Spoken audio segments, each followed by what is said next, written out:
La casa de la medianoche. William F. Harvey. Audiocuento editado por Juan Pablo Flores Montaño para Cuentos Extraños, Weird Tales.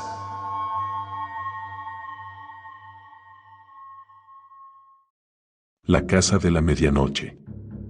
Midnight House. Había visto a menudo el nombre sobre el mapa topográfico y también igual de a menudo me había preguntado qué tipo de casa sería aquella.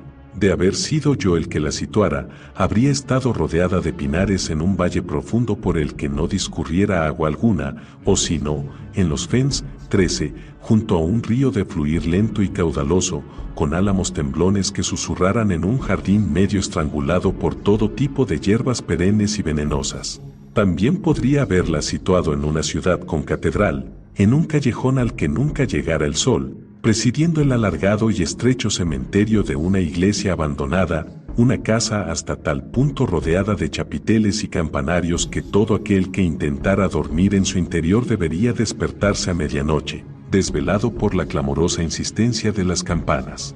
Pero la casa de la medianoche de la cruda realidad, aquella casa que había encontrado por casualidad en el mapa mientras planeaba una expedición a pie que nunca llegó a concretarse, no tenía nada que ver con ninguna de estas. No pude ver nada que no fuera una posada situada en una vieja carretera de diligencias que atravesaba los páramos tan recta como una flecha, llegando incluso a lo más alto de las colinas, por lo que supuse que debía de tratarse de una antigua calzada romana. Los hombres tienen un modo de vivir conforme a sus nombres, una equivalencia que uno busca a menudo, en vano, con relación a los lugares. Los Poxon nunca engendrarán un poeta, por mucha fama que puedan alcanzar como abogados, periodistas o ingenieros sanitarios. Sin embargo, Moncton de la Foresta, por donde estuve de paso la semana pasada, no es sino un cruce de vías ferroviarias en mitad de una llanura desolada. Apenas queda una sola piedra del otrora célebre priorato que otorgó su nombre al lugar. Ya entonces me preparé, pues, para sufrir una decepción, pero por uno u otro motivo tomé la resolución de que si alguna vez el azar me dejaba en un radio de 20 millas de la posada, pasaría una noche en la casa de la medianoche. No podría haber escogido un día mejor. Era a finales de noviembre y hacía calor, demasiado calor, según me había parecido durante las últimas 5 millas de caminata a través de los brezos. No había visto a nadie desde el mediodía, cuando un vigilante recortado sobre el lejano horizonte había intentado en vano hacerme entender que estaba entrando sin autorización en una propiedad privada, y ahora que estaba anocheciendo me encontré de nuevo en un punto alto del sendero observando la casa de la medianoche a mis pies, en la hondonada. Resultaría difícil imaginarse una escena más desolada, colinas peladas elevándose a cada lado hacia el monótono y acerado cielo sobre ellas, a mis pies, una alfombra de brezos carbonizados debido a las quemas de rastrojos de la primavera pasada, rota aquí y allá por parches de un vivaz esmeralda marcando la presencia de las turberas.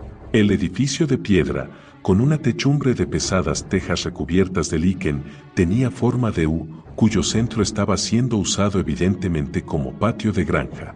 No se veían señales de vida por ninguna parte, la mitad de las ventanas estaban rotas, y, aunque la escasa luz del atardecer se estaba desvaneciendo rápidamente, no vi lámpara alguna en la recepción, junto a la puerta que daba a la carretera. Llamé con los nudillos, pero nadie respondió, e impacientándome por la demora, rodeé el edificio hasta la parte trasera únicamente para verme saludado por los salvajes ladridos de un cali, que tiraba frenéticamente de la cadena que le ataba al barril vacío que le hacía las veces de perrera. El escándalo fue, en todo caso, suficiente como para atraer al exterior a la dueña de la casa, que escuchó imperturbable mi solicitud de alojamiento por una noche, y después, para mi sorpresa, me la negó. Estaban muy ocupados, me dijo, y no tenían tiempo para ocuparse de huéspedes. Yo no estaba preparado para aquello. Sabía que había camas en la posada, eran ocupadas al menos una vez al año por los hombres que alquilaban la zona como coto de casa, y no me sentía inclinado en lo más mínimo a recorrer otras 10 millas de camino desconocido para mí. Una gota de lluvia que fue a caer sobre mi mejilla dio por zanjado el asunto, a regañadientes la mujer dio por razonables mis argumentos y finalmente consintió en aceptarme. Me guió hasta el comedor, encendió el fuego y me dejó con la feliz noticia de que los huevos con jamón estarían listos en media hora. La estancia en la que me encontraba tenía cierto tamaño, y las paredes estaban alicatadas hasta la mitad, aunque la belleza natural de la madera había sido echada a perder recientemente mediante una capa de pintura de color apagado. Las ventanas estaban, como de costumbre, completamente cerradas, y a juzgar por el olor a humedad supuse que no debían usarlas demasiado. De las paredes colgaba media docena de láminas con motivos deportivos, sobre la repisa había un grabado alemán barato con la representación de la muerte de Isaac, sobre el aparador, 2 vitrinas, en cuyo interior descansaban una garza y 2 mirlos, ambos pésimamente disecados. 2 retratos del duque y la duquesa de York en colores chillones observaban sonrientes al patriarca desde encima de aquella horrenda pieza de mobiliario victoriano. En conjunto no se trataba de una estancia alegre, de modo que me sentí aliviado al encontrar un ejemplar de East Lynne tirado sobre el sofá de crin de caballo. La mayoría de las posadas tienen este libro. Los 14 capítulos que he leído del mismo representan otras tantas noches a solas en hostales de camino. Justo antes de las 6 la mujer entró para preparar la mesa. La observé sin que se percatara de ello, desde mi silla hundida entre las sombras, junto a la chimenea. Se movía con lentitud, llevaba a cabo la acción más sencilla con una extraña deliberación, como si su mente, medio concentrada en otra cosa, descubriera un elemento novedoso en lo que antes no era más que una tarea rutinaria.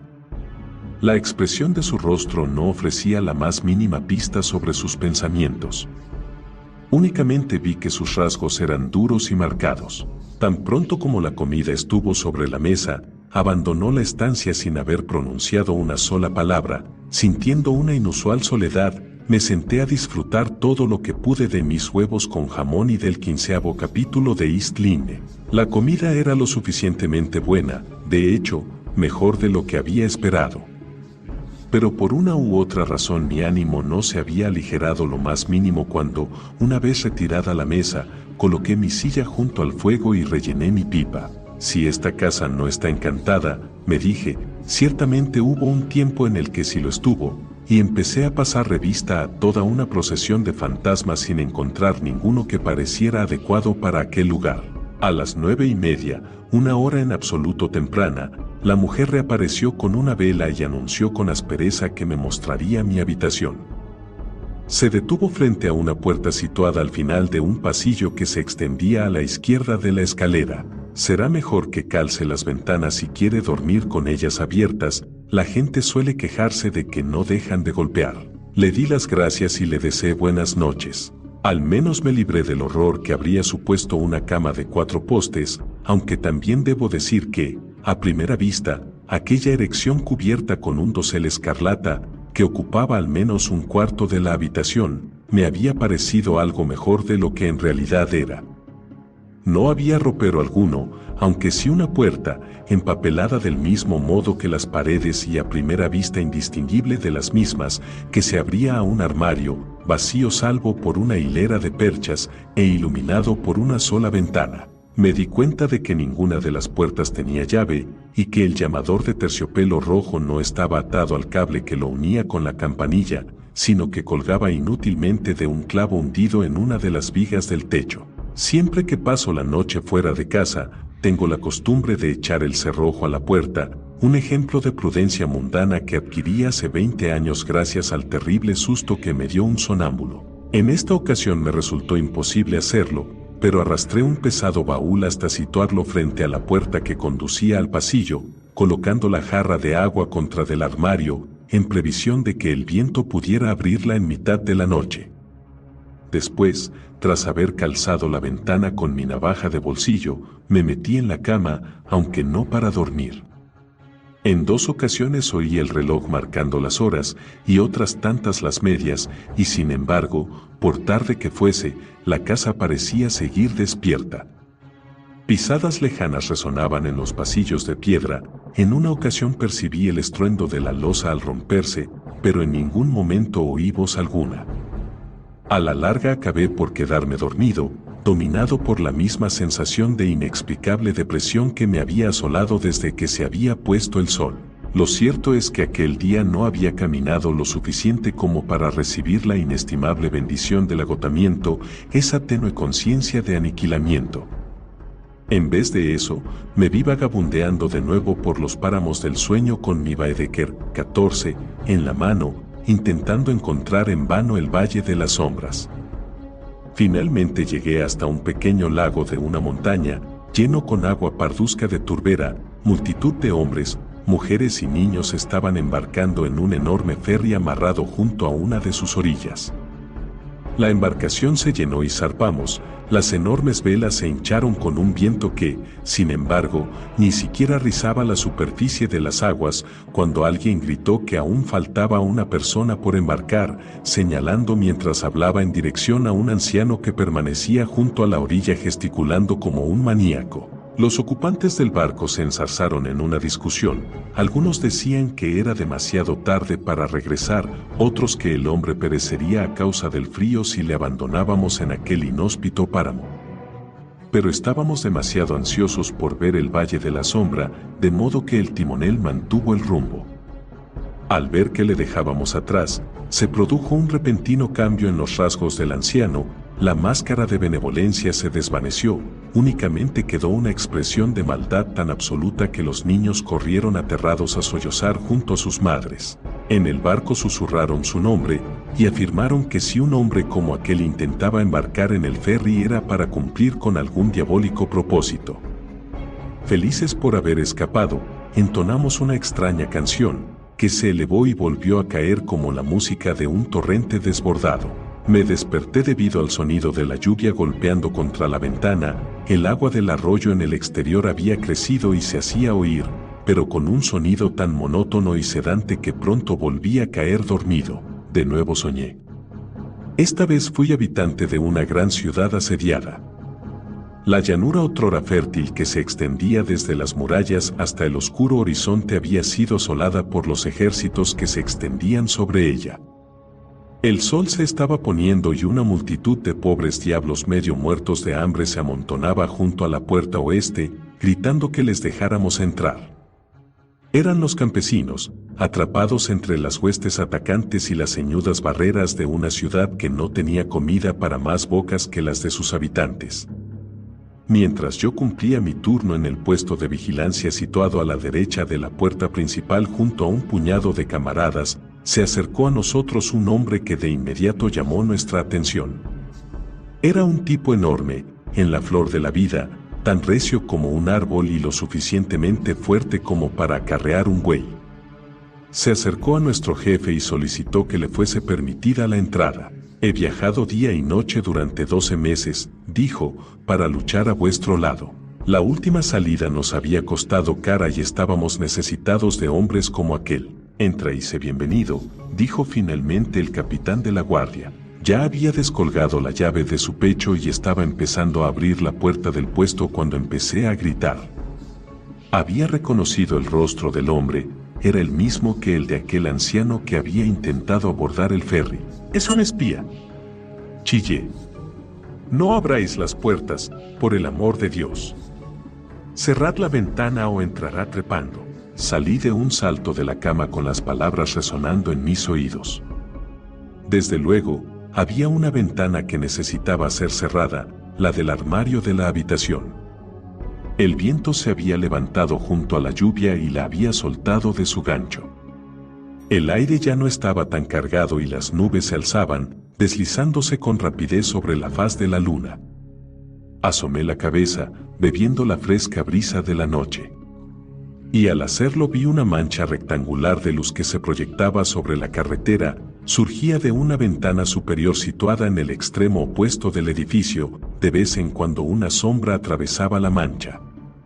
La gente de la posada trasnochaba de un modo muy poco habitual. No regresé de inmediato a la cama, sino que, embotado y dolorido, acerqué junto a la ventana una silla, almohadas y un par de mantas, y allí permanecí sentado durante media hora, escuchando los aullidos del perro, un lamento de agotamiento tan desolador que no parecía posible que la luna fuese la única responsable de haberlo suscitado.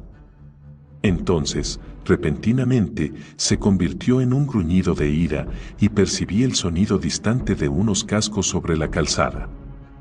Al mismo tiempo la sombra reapareció sobre la mancha de luz, la ventana fue levantada y el rostro agrio y marcado de mi hostelera escudriñó la oscuridad. Evidentemente, estaba esperando a alguien. Un minuto más tarde un caballo agotado tras haber sido duramente montado, se detuvo sudoroso frente a la puerta. El jinete desmontó. «Yo me encargaré del animal», dijo la mujer desde la ventana, en un tono de voz apenas más elevado que un susurro. «Me aseguraré de que esté cómodo en el establo. Suba de inmediato, es la tercera habitación a la derecha». El hombre tomó lo que parecía ser una pesada bolsa y, dejando al caballo, se dirigió hacia las escaleras. Le oí tropezar con el primer escalón y proferir una maldición entrecortada. Justo entonces el reloj dio las 3. Empecé a preguntarme si no se estaría fraguando alguna fechoría en la casa de la medianoche. Solo tengo un recuerdo muy vago de lo que sucedió entre aquel momento y el amanecer. Mis intentos por conseguir volver a dormirme no fueron tan intensos como los esfuerzos que hice por librarme de las terribles pesadillas que se apoderaban de mí tan pronto como empezaba a perder la conciencia. Lo único que sabía es que allá afuera rondaba un espíritu diabólico, un espíritu horrendo y desagradable que estaba intentando entrar en la casa, y el hecho de que todos permanecieran ciegos ante su verdadera naturaleza parecía ayudarle a conseguir su objetivo.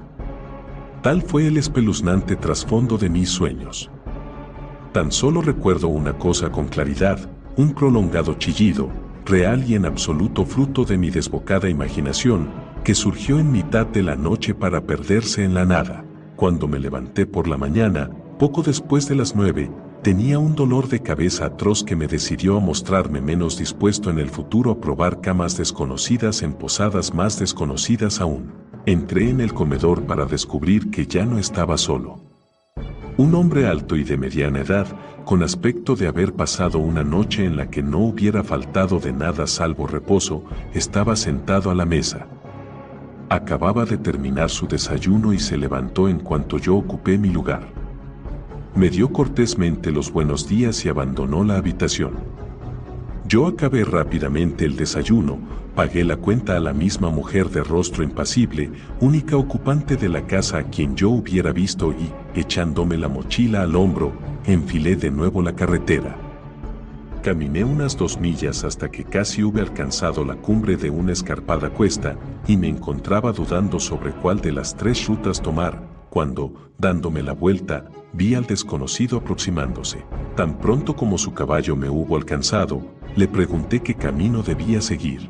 Por cierto, añadí, ¿puede contarme algo sobre esa posada? Es la casa más deprimente de en cuantas he dormido en toda mi vida. ¿Acaso está encantada? No, que yo sepa. ¿Cómo puede estar encantada una casa cuando no existe nada semejante a los fantasmas? Algo en el aire de superioridad apenas oculta en el tono en que me contestó me hizo observarle más atentamente. Pareció leer mis pensamientos. Sí, soy doctor, dijo, y bien poco es lo que saco de mi oficio, puedo decírselo. Supongo que no andará usted buscando un lugar tranquilo en el campo en el que practicar, ¿verdad?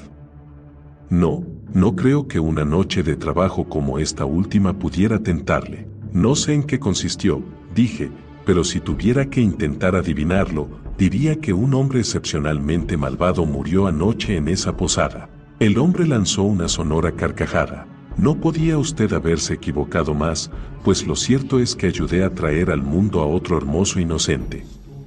Tal y como fueron las cosas, el niño no sobrevivió más de 1 hora y media y, según me pareció, no es que la madre se mostrara muy desolada. La gente habla con libertad aquí en el campo. No hay otra cosa que hacer, y todos conocemos bien los asuntos de los demás. Ciertamente podría haber llegado a este mundo en mejores circunstancias, pero una vez se ha hecho y se ha dicho todo, Tampoco deberíamos tener motivo de mucha queja siempre y cuando consigamos evitar que el índice de nacimiento siga cayendo. ¿En cuánto estuvo el año pasado? Una cifra escalofriantemente baja, aunque no puedo recordarla exactamente. Sí, siempre me han interesado las estadísticas. Estoy convencido de que pueden explicar casi cualquier cosa. Yo no estaba tan seguro.